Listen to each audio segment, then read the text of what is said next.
สวัสดีทุกคนบ่มีเวลาถ่ายกังเว้นแล้วพี่น้อง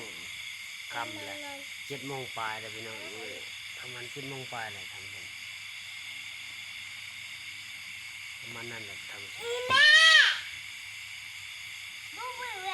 ป็นคนเมียกับเป็นยังนะพี่น้องแม่เอ้ยแม่เมื่อยเยอะ แม่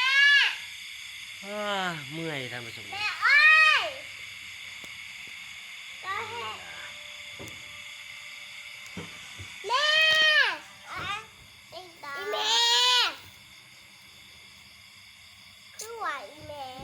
แม่โอ้ย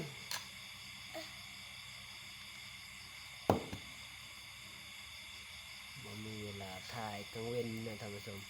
อย่าลืมเด้อพี่น้อง เขาไม่เลี้ยงเขาไม่เลี้ยงอย่าลืมกดแชร์กดไลค์กด Subscribe ช่อง YouTube บ่าวน้อยคำสุขนี่เด้อพี่น้องเขาเลี้ยงนะมันบ่เลี้ยงละบ่เลี้ยง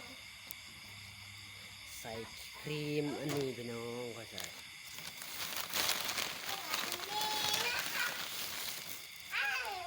นี่นะพี่น้องก็ใส่ครีมอันนี้หน้าก็ใส่สอดใส่เนี่ยพี่น้องสั่งในนะสั่งในออนไลน์พี่น้อง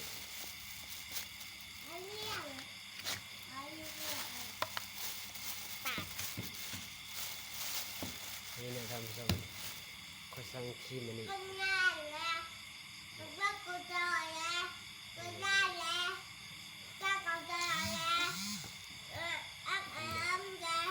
ครีมนี่แหละพี่น้องก็ใส่นะใส่ครีมอันนี้สั่งในออนไลน์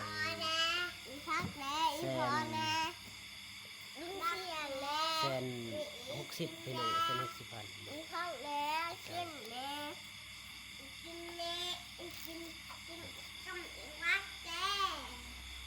หมอนั้นกินข้าวกินกับกินมุกหน่อไม้พี่น้อง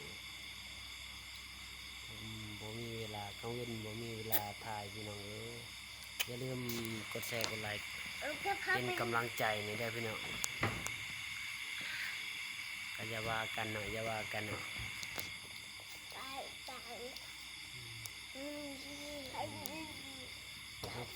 ลูกสาวลูกชายพี่น้องอยู่ด้วยกันแต่ดีหน่อยแต่นู่นนี่นะแต่นี่โนดีนะว่าดีกัน อยู่ดีๆกินข้าวผู้ปัดไก่ได้ไก่โนนี่ได้ไก่นี่ไก่นี่โนนี่นะกูได้ไก่ละได้ไก่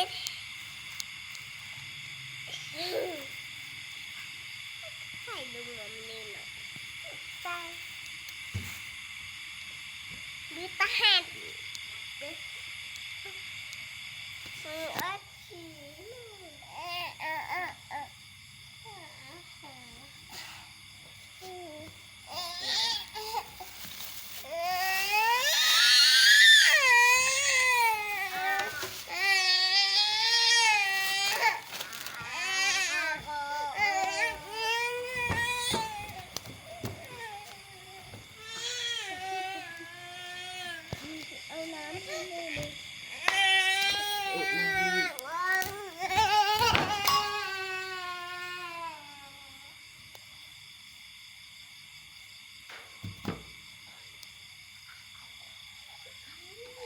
ให้แ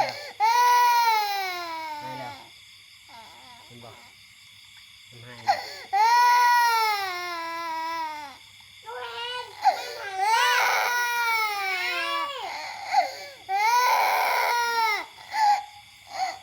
คลิปนี้ก็สิจบเพียงเท่านี้